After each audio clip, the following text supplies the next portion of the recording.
Kalau terbesar masih kita Pak, 40%-an lah ya, 42%. Ya, Tapi kalau yang apalagi kita diberi amanah oleh pemerintah di KPR-KPR subsidi Pak, ya, yang ya, ada subsidi dari pemerintah, kita bahkan hampir 85% Pak, ya, itu Bank BTN. Jadi ya, kalau secara pangsa pasar, kita memang yang terbesar Pak. Jadi ya, ya memang amanah amanah dari pemerintah untuk dari pemegang saham untuk kita adalah di core business kita di perumahan. Nah, 5 tahun ke depan dari RBB kita itu di tahun 2020 ya sampai ya, 2025 nanti kita itu sebenarnya merencanakan 1,3 juta unit Pak. ya. 1,3 unit. Nah, untuk tahun 2022 ini kita berencana sekitar untuk yang subsidi itu mungkin kita akan berencana sekitar 200.000 unit. Sedangkan untuk yang di luar subsidi mungkin sekitar 68 unit. Jadi kita masih tetap yang terbesar walaupun Ya, persaingan bank-bank lain ya, karena bisnis KPR ini mungkin yang bisnis cukup menarik sehingga ya. mereka. Tapi yang benar-benar core atau di memang hanya Bank BTN sih Pak.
Assalamualaikum warahmatullahi wabarakatuh. Salam sejahtera untuk Waalaikumsalam. kita semua.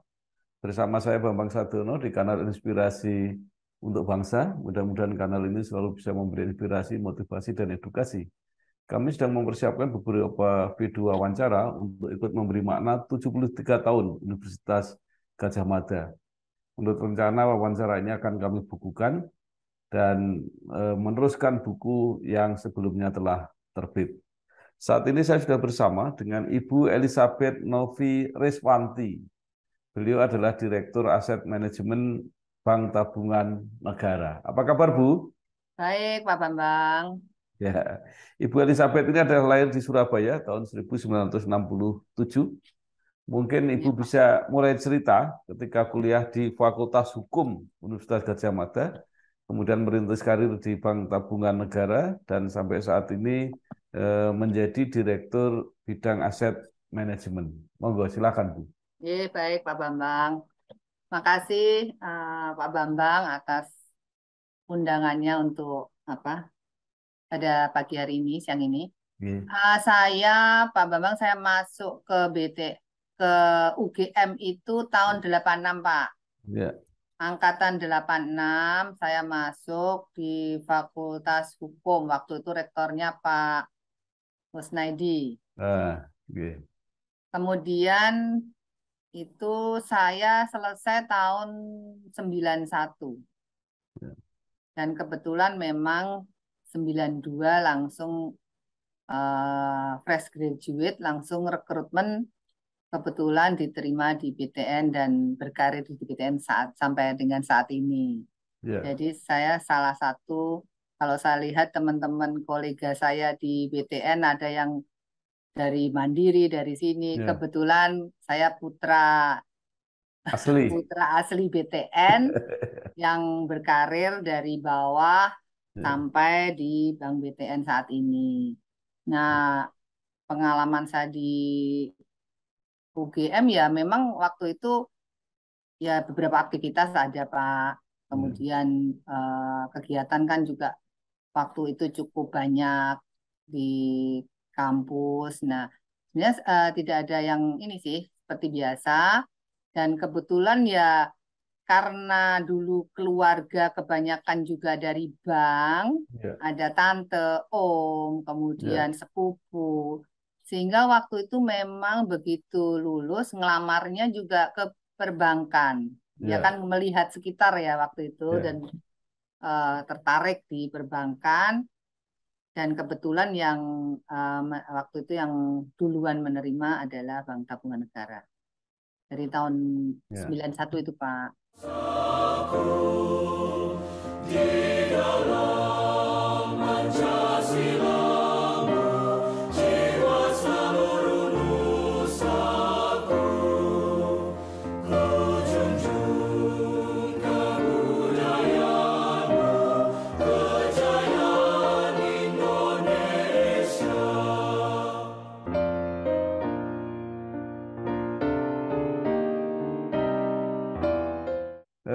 Sebagai orang yang asli ya, yang artinya dari bawah mengikuti perkembangan BTN, mungkin kan menarik BTN ini beberapa kali ya, kalau bahasa Jawanya itu dirasan-rasani lah, di wacana, Diiri-iri ya. ya selalu akan digabung dengan bank lain. Waktu Pak Kodrati dulu juga sudah pernah. Yeah. Nah, sekarang yang terakhir kelihatannya syariahnya Bu ya, yang akan apa bergabung.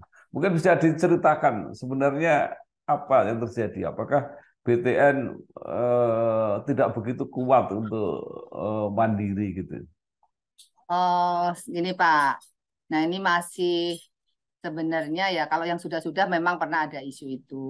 Ya, Nah, sekarang juga mencuat lagi isu ya, itu ya.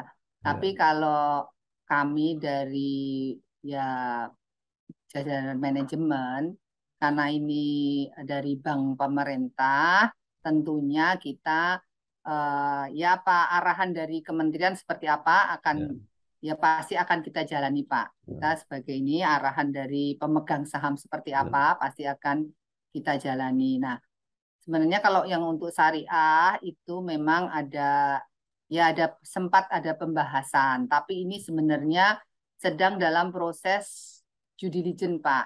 hmm, Nah, proses ya, due diligence itu hasilnya apa nanti memang belum keluar karena konsultan, Pak. Jadi eh, dari kementerian juga menginginkan ada konsultan yang apa menganalisa sebaiknya karena memang UUS ini kan rencana tahun 2023 memang harus sudah bisa. spin off kan, sudah tidak diperkenankan lagi. Tapi ini pun sebenarnya kalau dari pembahasan kita dengan OJK dan sebagainya, sebenarnya dari beberapa pihak, termasuk juga Perbanas, sedang juga mengupayakan. Sebenarnya kan tidak hanya terjadi di BTN ini, Pak. Ya, ya, Bank-bank swasta lain pun juga ada UUS, jadi masih dalam pembahasan apakah tetap harus spin off di 2023 nanti, ataukah bisa bahkan beberapa menginginkan tetap ada UUS, Pak. Jadi ini ya, memang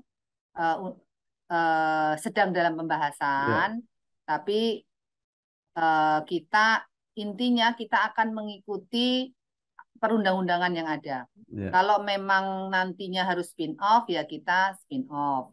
Tapi kalau masih bisa UUS ya kita ya, akan lihat plus minusnya untuk Bank BTN. ya, Sebenarnya secara fundamental kan tidak ada masalah sih Pak dengan ya, Bank BTN. Keuangan BTN ya, juga tidak ada masalah. ya, Mungkin kita pertumbuhannya juga bagus, laba juga ya, bagus, fundamentalnya juga juga sebenarnya tidak ada isu. Nah, kenapa kalau tadi Bapak ya mungkin ya saya tidak tahu ya, juga secara persisnya. Mungkin karena kita ini kecil, ya, kecil dan sehat, mungkin jadi banyak eh, ya kalau dilirik lah ya intinya seperti ya, itu. Tapi sebenarnya secara kinerjanya Bank BTN sendiri itu tidak memburuk sih Pak. ya, Nah, kalau mengenai UUS tadi, syariah itu semata-mata karena memang 2023 kan memang yang tadi saya sampaikan Pak, ya, kita harus spin off kalau yang tapi ini kan ada arah juga akan ada perubahan juga. Nah, ini yang kita ikutin ketentuan aja Pak, aturannya kalau memang nanti seperti itu Pak.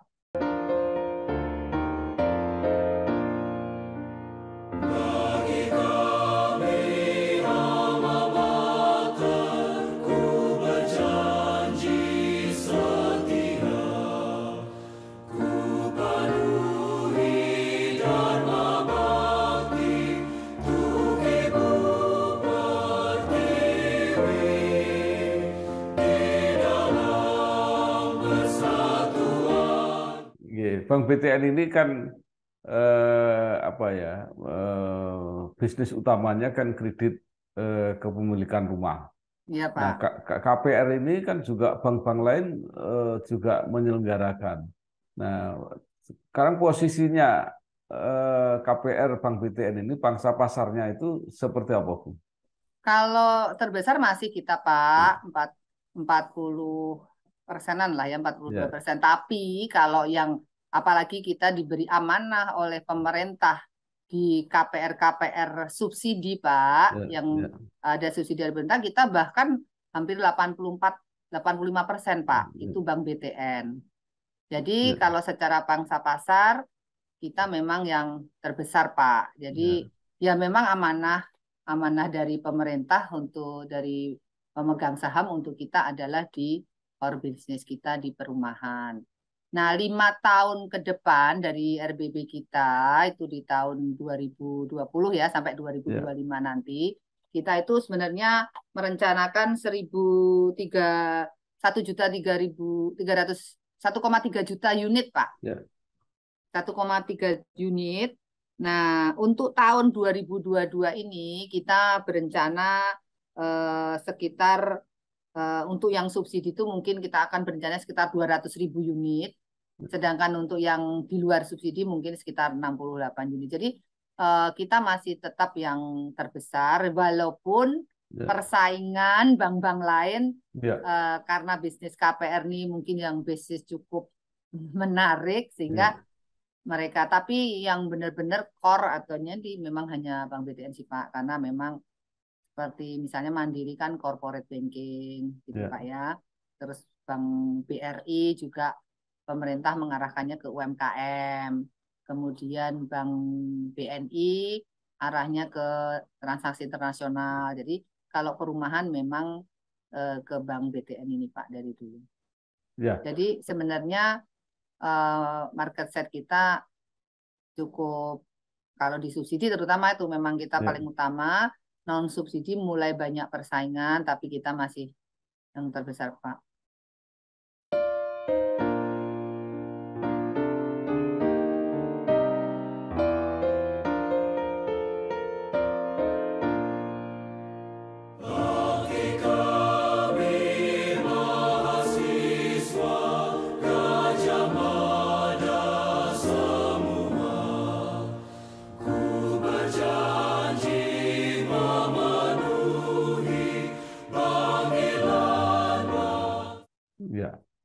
Nah, tadi Ibu katakan bahwa kinerja Bank BTN cukup bagus ya, mungkin juga marginnya, labanya juga mungkin juga cukup bagus. Nah, bagaimana tentang kredit macet, Bu? Katanya di BTN ini cukup menjadi masalah. Jadi benar kredit macet, tapi kan dari kita tuh puncaknya di tahun 2019 ya Pak. Itu sampai 2022 ini kan sudah menurun Pak. NPL kita yang dari 4,7 sekarang kemarin di bulan September ini, khususnya September ya, kalau Juni ya, angka Juni aja Pak mungkin yang tadi saya sampaikan itu di 3,5. Jadi sebenarnya sudah menurun Pak. Nah, kenapa? Memang kita itu sebagian yang dimulainya itu tahun 2016 itu sudah mulai ada penurunan, khususnya kalau di subsidi ini tidak ada masalah Pak, di konsumer tidak ada masalah, tapi adalah di high rise building kita Pak. Kita kan ada kredit-kredit untuk apartemen, kita membangun pembangunan apartemen itu memang terjadi penurunan dari 2016, 2017 sampai 2019 itu dulunya yang penjualan bisa misalnya satu satu developer kita bisa jualan sebulan itu 50 unit, itu tahun 2020 tuh hanya bisa sampai apalagi memasuki COVID itu Pak, itu benar-benar nyaris tidak ada penjualan. Tapi sekarang sudah mulai lagi naik, tapi belum Pak. Jadi bisa jualan sebulan 10 unit itu sudah luar biasa. Oh iya, iya. Ya, jadi menurun itu memang karena pasar apartemen juga menurun. Pasar pembelian apartemen menurun, otomatis banyak pengembang-pengembang kita yang terpuruk juga Pak di sisi apa komersialnya kita. Sebenarnya komersial kita. Kalau konsumer kita, KPR kita itu 1,5% kok Pak NPL-nya. Yang besar adalah di kredit-kredit komersial Pak. Dalam hal ini high risk building tadi Pak. Kemudian juga yang cukup marak memang banyak juga kasus-kasus pilot Pak. Nah ini karena ya itu tadi pembangunan tidak berjalan karena pasar juga menurun, sehingga juga banyak konsumen-konsumen yang akhirnya kita berjuang juga untuk masalah pilot ini. Dan ini saya rasa dialami juga oleh perbankan yang lain Pak. Ya. Jadi ini memang khususnya kita di high risk sih Pak yang membuat.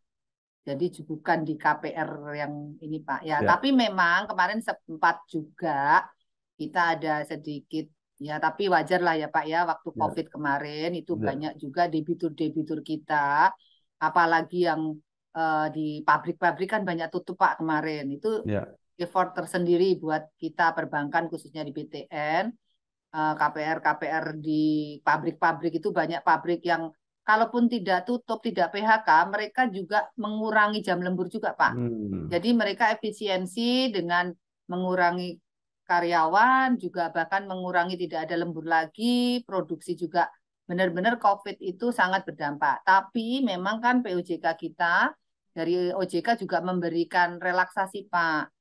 Relaksasi berupa restrukturisasi. Jadi itu sangat membantu kita perbankan menangani COVID yang benar-benar di tahun 2020, 2021 masih terasa, kalau sekarang sudah nyaris sedikit lah ya Pak yang dampak. Tapi 2020 tuh sampai benar-benar masyarakat itu antri Pak untuk minta restrukturisasi kreditnya. Mungkin ya semua bank ya Pak waktu itu.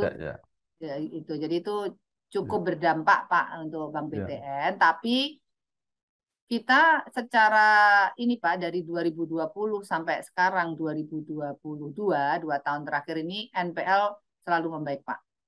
Selalu membaik. Walaupun dengan beberapa relaksasi dari OJK Pak. Di dalam Pancasila-mu, jiwa seluruh nusaku, ku junjung kebudayaanmu, kejayaan Indonesia.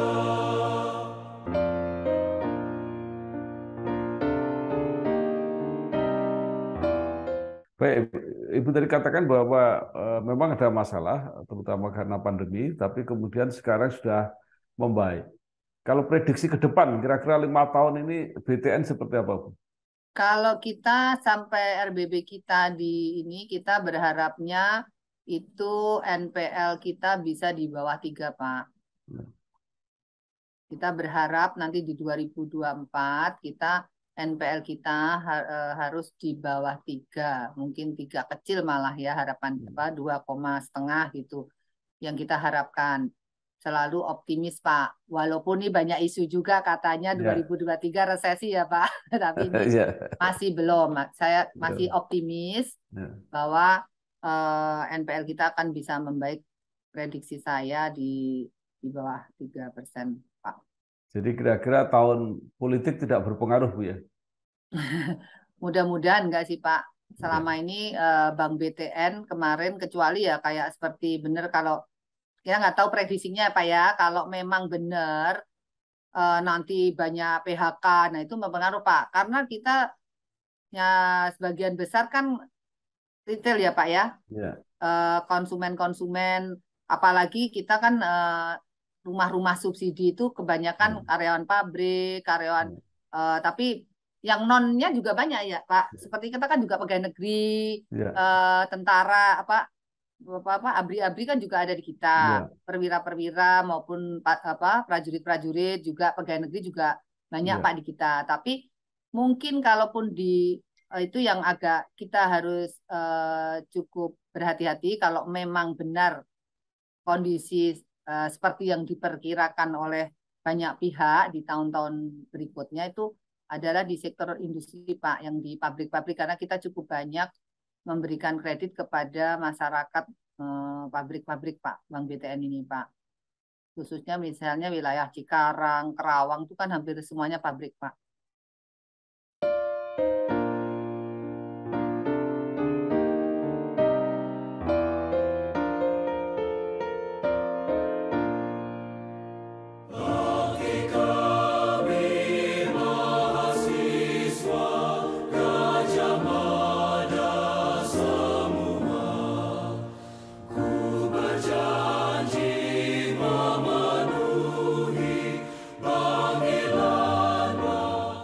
Baik, sekarang bicara tentang Ibu sendiri. Ibu pernah Saya negeri Pak. dinobatkan sebagai Outstanding Woman in Financial Sector tahun ini kalau tidak salah. Nah, mungkin apa yang bisa diceritakan tentang prestasi itu?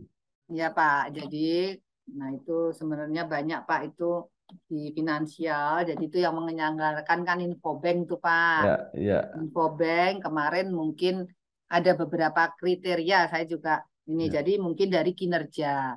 ya, Selama saya menjadi direksi di Bank BTN, memang bisa membawa Bank BTN ini eh, portofolio kualitas kreditnya membaik, Pak. Seperti yang saya sampaikan tadi, mungkin itu salah satunya. Kemudian juga kita ini tergabung dalam Serikandi BUMN, Pak. ya, ya, Nah, betul. Serikandi BUMN itu kebetulan saya ada koordinator bidang kesejahteraan. Nah, di mana memang Serikandi BUMN ini kan muncul tahun 2020, Pak, Ya, di tengah-tengah pandemi ya, Pak ya. ya, Jadi kemarin saya juga tim bidang tiga ya, istilahnya bidang tiga kesejahteraan dan kesehatan, itu memang membuat ini Pak, apa eh, investing series gitu ya. hmm, Jadi bagaimana kita intinya ketika di BUMN itu kan begini Pak, bagaimana ininya women leadership dan women empowerment.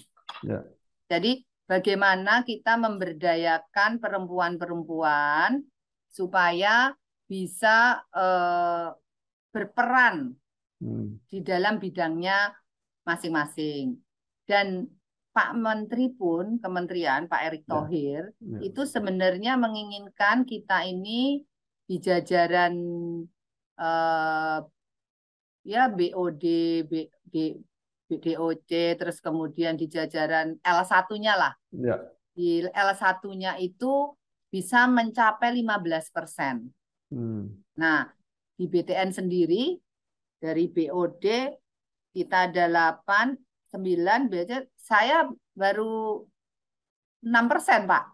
Karena jadi sendirian. sebenarnya itu eh, ya bukan apa-apa. Bahkan dari L1-nya Bank BTN ada 155, itu perempuannya itu baru 71 apa ya kalau nggak salah. Jadi Ya, baru 13%, Pak.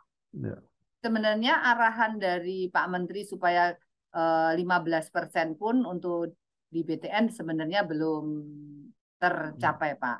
ya, Nah, bukan tidak diberi kesempatan, karena memang kan tidak boleh juga kita mengangkat atau ini terus semata-mata karena perempuan, kan ya, tidak semata-mata memenuhi harapannya Ya. Pak Kementerian untuk benar-benar memberdayakan perempuan supaya menjadi leader-leader perempuan. Ya. Tidak, kita juga fairness, dan saya merasa di Bank BTN, di BUMN itu benar-benar diberi kesempatan, Pak. Ya. Kita kaum perempuan ini benar-benar diberi kesempatan, tidak ada diskriminasi juga nggak ada. Jadi kalau kita berprestasi ya kita bisa. Sebenarnya kesempatan semua itu ada. Justru kadang-kadang yang membatasi diri kita sendiri. Itu Pak, teman-teman tuh, karena ya kadang-kadang ada pilihan juga Pak. Biasa toh Pak, kalau perempuan nggak mau dipindah ke daerah, ya akhirnya, nah itu kadang-kadang ini yang kita berikan selain itu juga kita di dalam internal juga, saya misalnya berusaha untuk ya dalam hal ini untuk menginikan perempuan ya Pak, misalnya ada kita sama-sama ada nursery tempat menyusui, jadi benar-benar ini membuat memberdayakan mereka. Kemudian kemarin kita juga yang investing series itu kita pertama ada 4 Pak, satu kemarin mengenai investasi di emas. Itu sudah berjalan. Kemudian nanti rencana investasi di saham supaya para perempuan-perempuan BUMN ini bisa mempersiapkan masa ya pekerjaan sambilan, tetapi yang bisa ini. Jadi itu sebenarnya program-program kita, Pak.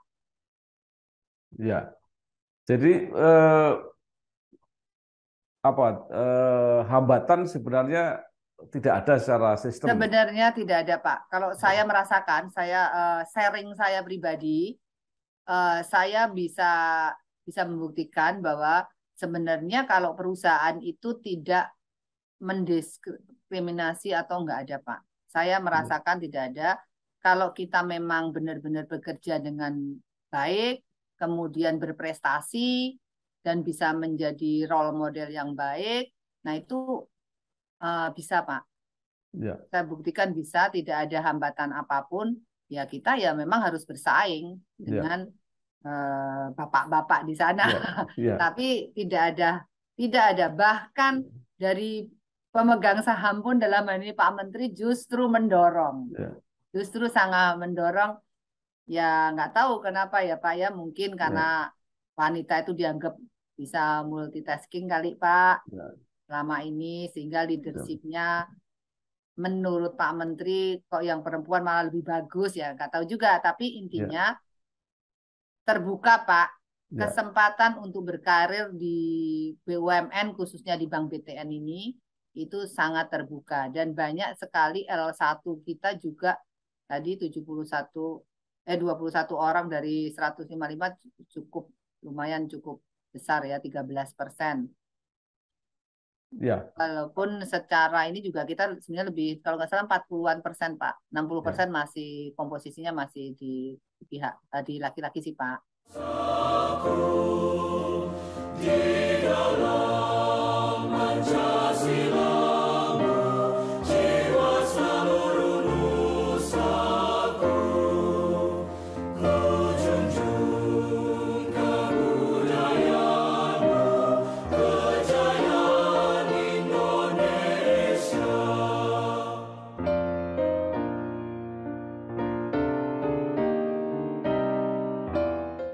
Jadi mungkin kalau untuk perusahaan semacam perbankan mungkin tidak ada masalah Bu ya. Tapi kalau perusahaan-perusahaan yang teknik misalnya, yang infrastruktur, pertambangan, semacam itu ada masalah nggak Bu untuk perempuan?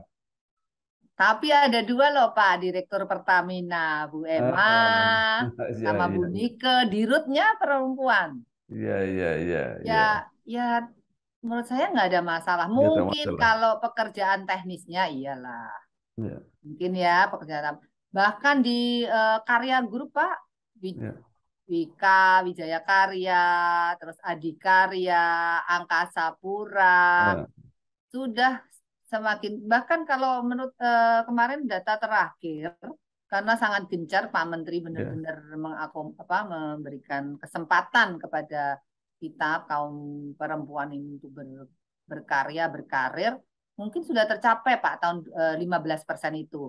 Pak ya, Menteri menginginkan di 2023 25% Pak. ya, Luar ya. biasa kesempatan ini. Jadi Itu kita di harus bisa jajaran ya jajaran komisaris dan jajaran direksi ya Bu ya. iya, 25% itu ya. ya, Ya.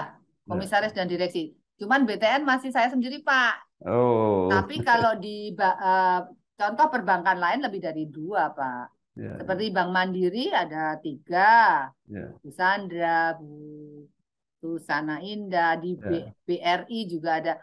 Kebetulan di BTN baru 1, ya, kebetulan Pak. Jadi ya, eh, banyak Pak, di Bio Farma, ya, di Indofarma, di Pertamina aja 2. ya, Hampir semua ada Pak. ya, ya. Hampir semua ada Pak. Baik. Tapi Nah, ini sebenarnya bukan ini ya Pak, ya, bukan karena jadi kita selalu menyampaikan bahwa kita tidak pengen dispesialkan juga ya. sebenarnya. Kita mengikuti tapi tidak ada diskriminasi atau apa, kita tidak merasakan, dan ini benar-benar diberi kesempatan yang luas oleh Pak Menteri Pak. Baik, sekarang kembali ke UGM. Sebagai alumni UGM, apa yang Ibu rasakan? Mungkin ada nilai tambahnya atau eh, malah menjadi beban? Oh enggak lah Enggak. Pak. Ya, Yang pertama ya pasti nilai tambahnya, value added-nya pasti ada. ya, Kemudian, nah ini jujur sehari-hari aja, kadang-kadang kalau kita sudah ketemu antar BOD, antar ini, itu ya, secara ya walaupun kita nggak boleh ya melihat ya, ini, melihat ini, ya, tapi secara di bawah sadar kita tuh akan lebih apa, oh ini kamu dari UGM ya, nah gitu kan, ya, ini kamu dari UGM ya, dari mana ya, oh itu loh teman kita ada di sini, ada di sini, seperti ya, itu tuh ada. Jadi ada kebanggaan tersendiri kalau bagi saya menjadi alumni UGM, karena alumni UGM juga kiprahnya saya lihat di, terutama yang saya amati di BUMN ya Pak ya, ya, banyak sekali ya, teman-teman alumni UGM yang memegang kendali di BUMN, baik itu BOD, BOC, BTN aja ada 4 Pak. hmm, BTN aja ada 4. Belum yang S2-nya saja mungkin, ya, S1-nya tidak. Itu juga ya, sangat ya, hampir semuanya cukup banyak, tentunya ini menjadi ya tanpa disadari, selain juga bangga juga menjadi network juga Pak. Itu tidak bisa kita pungkiri, itu network kita jadi apa-apa lebih cair, lebih, walaupun dulunya nggak kenal Pak, tapi ya, begitu tahu, oh kamu UGM ya, jadi lebih cair, lebih komunikasi, lebih ini Pak. Nah ini ya. harapannya network ini semakin kuat Pak.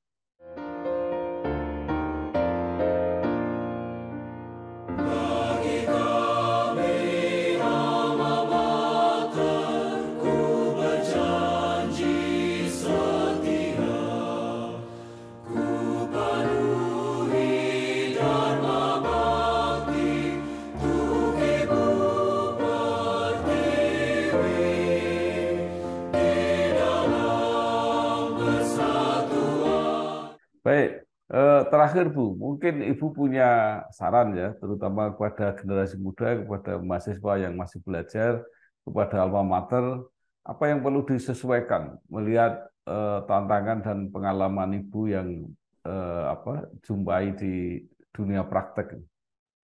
Iya Pak, jadi mungkin tapi nggak tahu kalau yang sekarang ya Pak ya. Kalau yang saya rasakan dulu itu mungkin yang kalau sekarang saya nggak tahu ya Pak, tapi mungkin Ya, Bapak. Jadi gini Pak, waktu saya mungkin kurang praktek, kurang teknologi. Jadi gini Pak, saya begitu masuk BTN itu kok terasa sekali ya. Kan saya ada angkatan saya itu ada beberapa anak UGM, ya, ada beberapa anak UI, ya, ada banyak juga anak ITB, BTN sebagian besar anak ITB Pak. ya, Itu kita agak ketinggalan ya, waktu itu Pak, ya, waktu zaman saya. Mereka itu benar-benar sangat praktis ya Pak, ya, aplikatif. teknologi juga lebih canggih. Waktu itu, waktu Ya, zaman saya dulu, ya, lebih canggih. Kok anak ITB lebih ini. Nah, mungkin padahal, tapi saya yakin setelah berjalan berapa tahun, ya, jalan itu nggak kalah Pak kita. ya, Tidak kalah.